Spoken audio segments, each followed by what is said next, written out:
8 AnCap, libertarian, and right-wing economic cliches.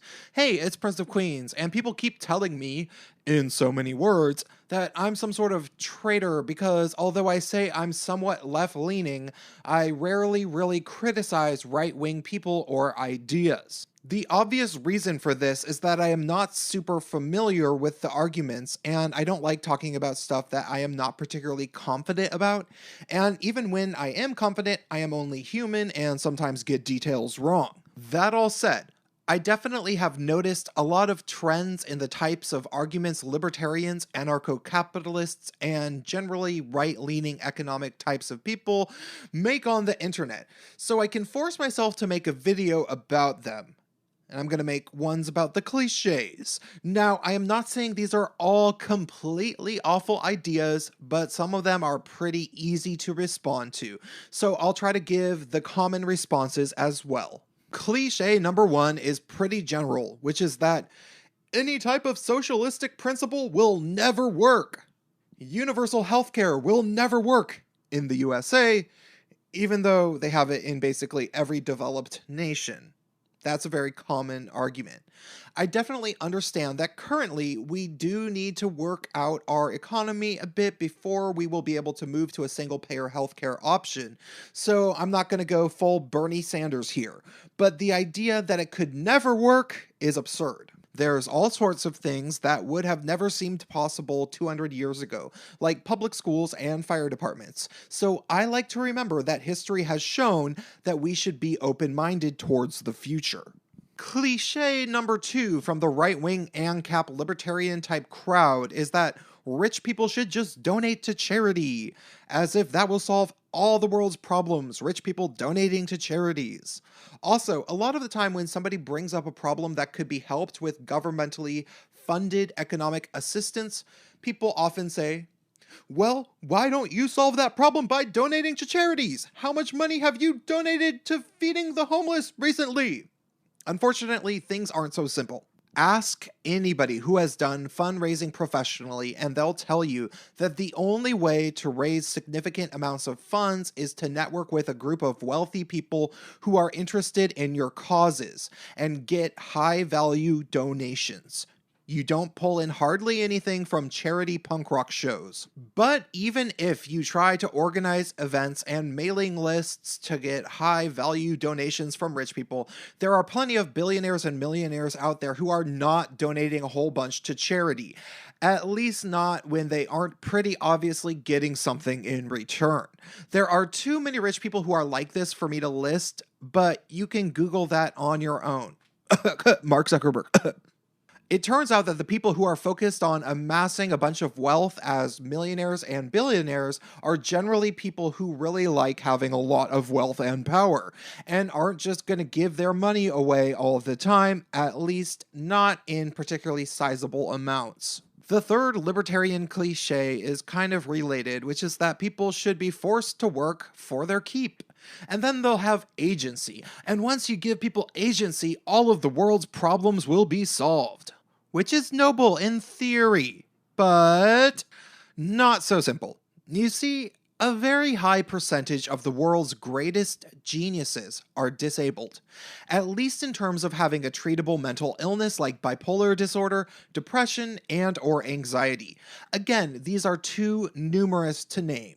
But do a Google search about great artists, scientists, writers, and inventors who had mental illnesses if you don't believe me. So how do these people get taken care of without things like socialized medicine so that they can be useful and productive members of society?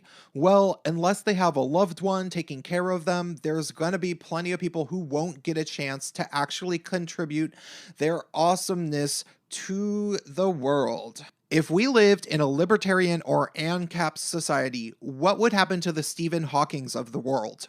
Are you legitimately so idealistic in terms of the positive qualities of human nature that you believe some rich person would find out that a poor disabled person was actually a super genius and give them money to live on for the several years it usually takes to develop a sizable body of work that they could eventually live off of? Come on. The fourth AnCap libertarian cliche is Bitcoin. This cliche has reached top keck meme status in some circles, and truthfully, I don't even know that much about it. Some people say Bitcoin is gonna save all of capitalism. Others say there's potential for corruption and that it's already happened, but others say that that's just a nasty smear campaign. Personally, I would absolutely love to believe that an encrypted form of digital currency could possibly become some sort of universal currency for the entire human race or whatever, but I just don't know enough about it to go on.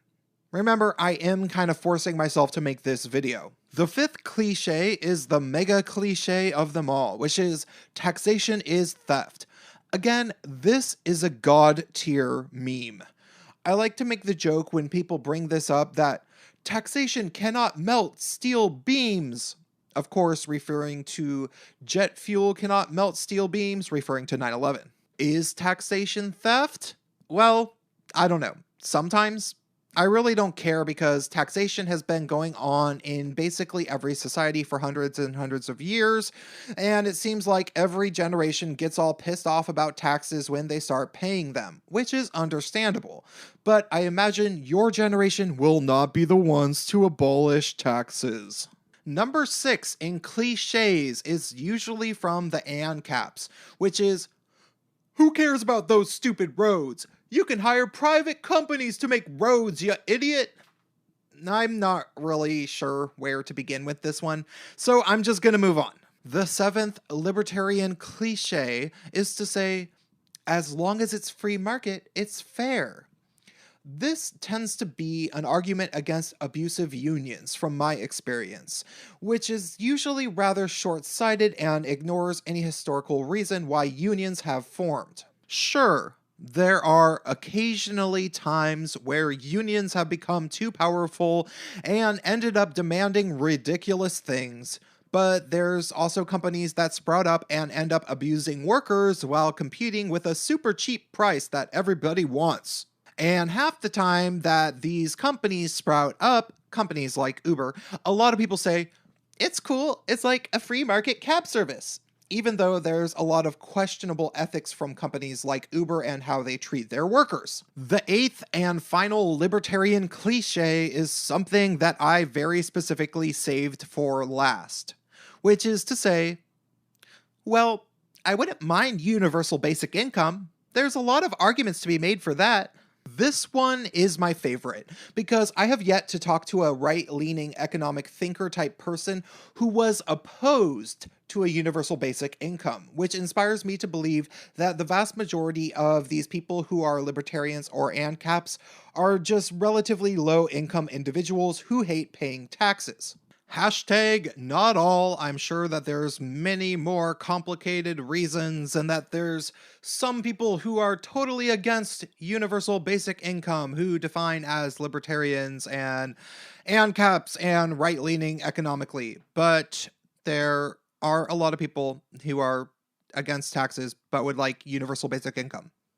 I run into them a lot. Now, I am totally not saying that that is a bad thing. But it's funny how quick people come around to a concept like universal basic income, which would be dependent upon taxes as soon as they would directly benefit from it as individuals. All right, drop me a comment. Help me out on Patreon if you want free market, independent media, and stay tuned.